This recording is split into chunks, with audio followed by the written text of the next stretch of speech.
Hi Fire Sign, Aries, Leo, and Sagittarius. Kumusta po kayo guys? Fire Sign, remind ko lang na hindi po lahat sa inyo is makaka-resonate. Pag hindi kayo guys naka-resonate, ibigay natin sa iba, okay? So Fire Sign, sa mga nagtatanong ng private reading, iiwan ko na lang po yung link sa atin pong description box. Okay, Fire Sign, ano po ang kanilang daily gabay?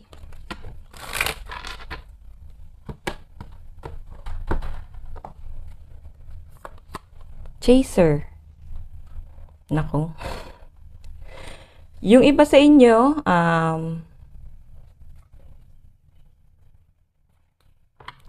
meron kang hinahabol. Chaser oh. Takot kang maabandon na. Or pwedeng bumabaliktad yung sitwasyon. Bumabaliktad yung pangyayari sa buhay mo ngayon. Kumbaga, kung ano yung gawain mo dati, nangyayari sa inyo ngayon. Kumbaga, parang pinararanas sa inyo, fire sign, para ma-experience mo kung ano yung ginawa mo. Okay? So, yun yung pinapakita sa akin. Kaya guys, kung meron kayong mga maling ginawa noon, wag nyo na guys ulitin para hindi bumalik sa atin. Okay? 'Di ba? Karmic sabi ko sa inyo eh. Yun yung kanina ko pa naiisip. Pwedeng dumadanas ng karma yung iba sa inyo. Oh. Pwedeng karmic lang. Pag sinabing karmic, sa relationship yan. Okay? Tignan pa natin. Fire sign. May mga takot dito guys maabandona ng person nila. Kung meron kang karelasyon ngayon. Okay. Fire sign, Aries, Leo, and Sagittarius. Abundance. Guys, tuloy-tuloy nyo lang guys yung pagiging positibo nyo. Then, i-manifest nyo lang talaga daw dito kung ano yung mga gusto nyo mangyari kasi mukhang maganda yung pasok ng kaperahan mo ngayong araw. Okay?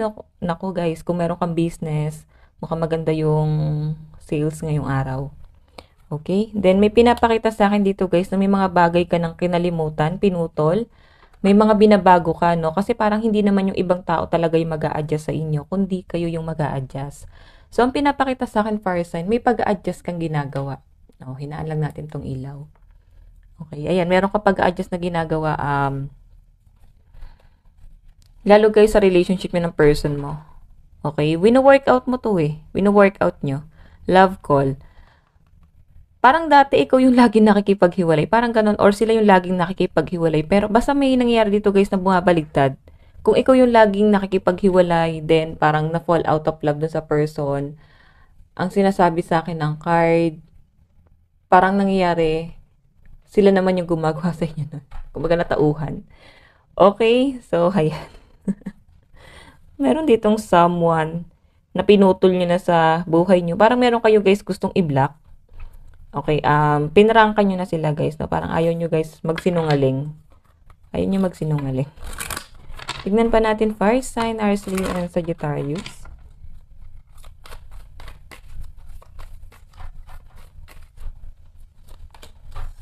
Okay, the relationship is over, no second chance. So guys, ayaw mo nang dumating sa point na maulit na naman yung dati. Okay, maulit na naman yung dati na parang nasaktan ka. Mahirap kasi guys yung feeling na ulit-ulit yung isang sitwasyon eh. Pag ganun kasi guys yung nangyayari, ibig sabihin wala tayong natututunan. So this time, kailangan guys, meron na kayong matutunan. Then wag nyo nang ulit-ulitin pa yung mga nangyari na pagkakamali. Siguro guys, meron kayong pagkakamali na ginawa or nagagawa na parang nagkakaroon kayo guys ng regret. Bakit nangyari yon? Kailangan nyo guys ng time. Yung iba sa inyo guys, meron kang inaantay na oras dito or pwedeng date. Hindi date guys na may makikipag-date, no? Araw. Meron kang inaantay na araw kasi meron kang inaantay na good news. Basta meron kang inaantay. Yan. Willing to wait ka dito. Tignan pa natin. Fire signs. Ayan guys, ang ganda ng pera nyo ngayon, no? Alin ba dito? Ito na nga muna. Ito pala muna. Nagpalit kasi ako guys ng card. Overall energy nyo guys.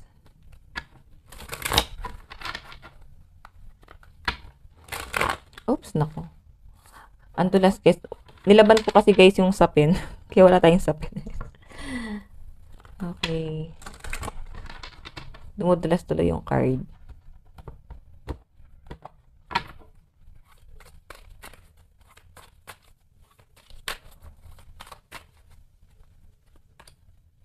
Memory, meron ka talagang inaalala dito.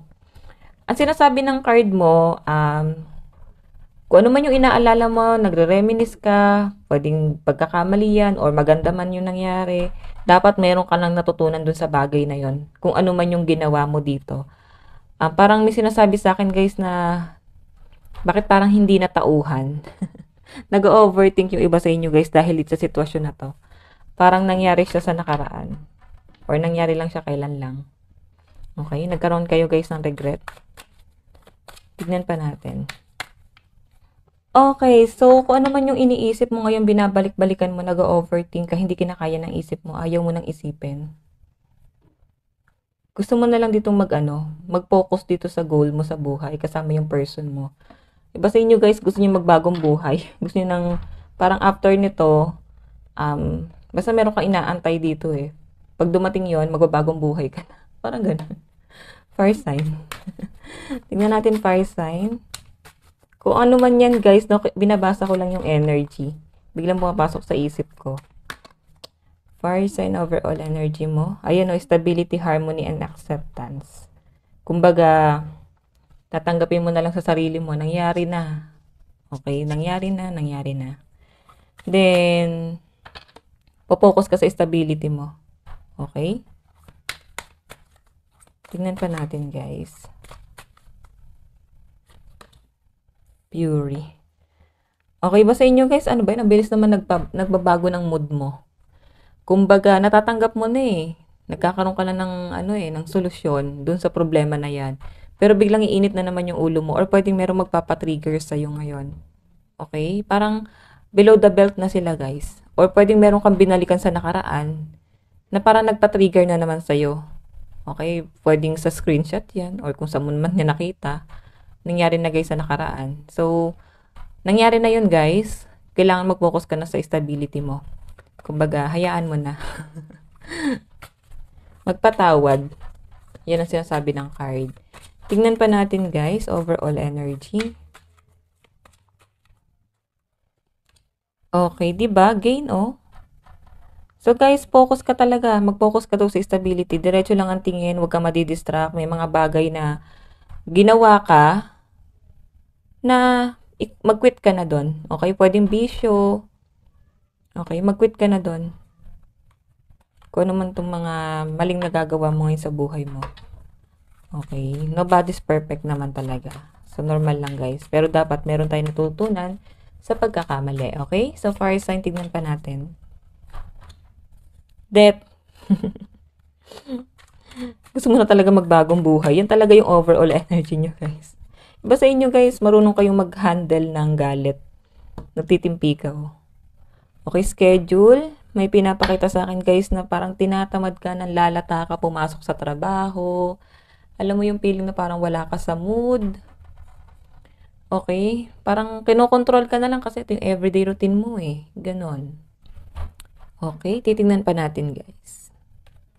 Nako, may pagkakamali talaga guys na hindi mo na maaayos pa.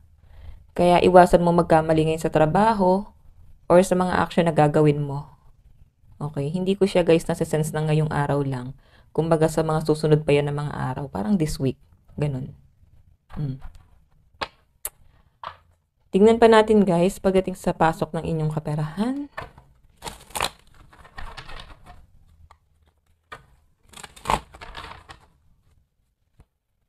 Sa kaperahan.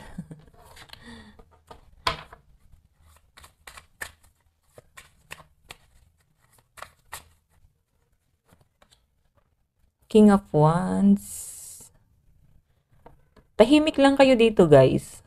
Pinipilit yung gawing kalmado yung sarili mo, no? Kumbaga parang lumilipad yung isip mo eh. Kahit nasa trabaho ka. Or parang ang dami mong plano. Okay, Queen of Pentacles, nagtitipid or nag-iipon yung iba sa inyo guys. Overflowing, ayan. Di ba nag-iipon, no? Nakikita ko dito guys, mukhang meron kayong plano ng person mo. Then, mukhang mas maganda yung pasok ng pera mo dito sa person mo. Kaya kailangan guys, magtulungan lang kayo. Okay? Or kung pamilya mo yan, dapat tinutulungan ka nila. Okay? Tingnan pa natin. The Hangman. So guys, sa kaperahan mo talagang wala masyadong ganap. Or pwedeng ipipress mo muna, no? Parang hindi ka muna masyadong magagastos. Then, iwas muna sa kasiyahan, parang ganon. Focus muna sa goal. Okay, di ba Hierophant to? Basta inyo guys, baka magbibigay kayo ng donation sa simbahan. Ayan.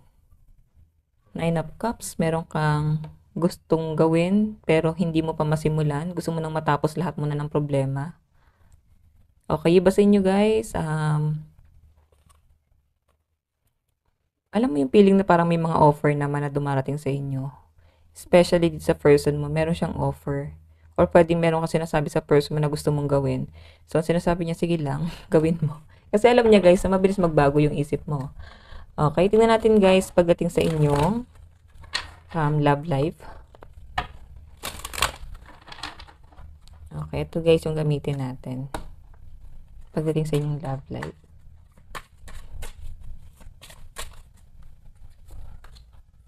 The Moon, ako. May naglilihim. Merong hindi nagsasabi ng totoo. Iba sa inyo guys na single, parang sinasabi nyo, hindi ko na siya mahal. Or, mahal ko pa siya. Hindi kayo guys nagpapakatotoo sa sarili mo. Or pwede merong tinatago yung person mo. Or pwede ikaw, meron kang tinatago sa person mo na ayaw mo nang sabihin. The devil. Kasi magiging toxic kayo.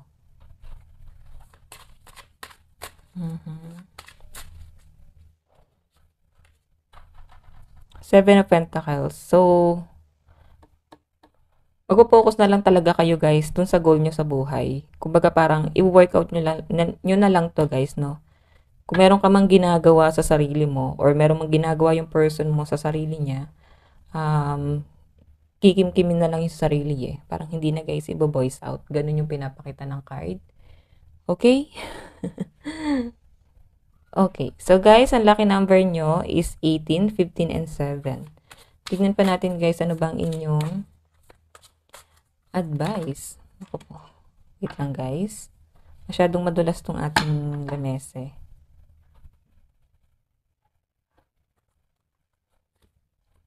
Solitude. Mas gusto nyo guys na nag-iisa or parang ilang araw na po kayo nag-iisa sa bahay or parang nafe-feel nyo nag-iisa kayo. May mga introvert, ay no, parang nagkakaroon ka ng kapayapaan pag nag-iisa ka pero dumarating ka rin sa point na parang napofrustrate ka rin. Okay? Gusto mo nang matapos lahat ng problema mo kasi napapagod ka na nang nag-iisa. Yung iba sa inyo guys baka na homesick, baka nasa malayo kayo. Okay? So, fire sign, ito lang naman po ang inyong mensahe. Kung naka-resonate po kayo, mag-iwan po kayo ng like and comment. Mag-subscribe na rin po kayo guys sa ating YouTube channel. Bye-bye guys. God bless and love you all. Thank you po.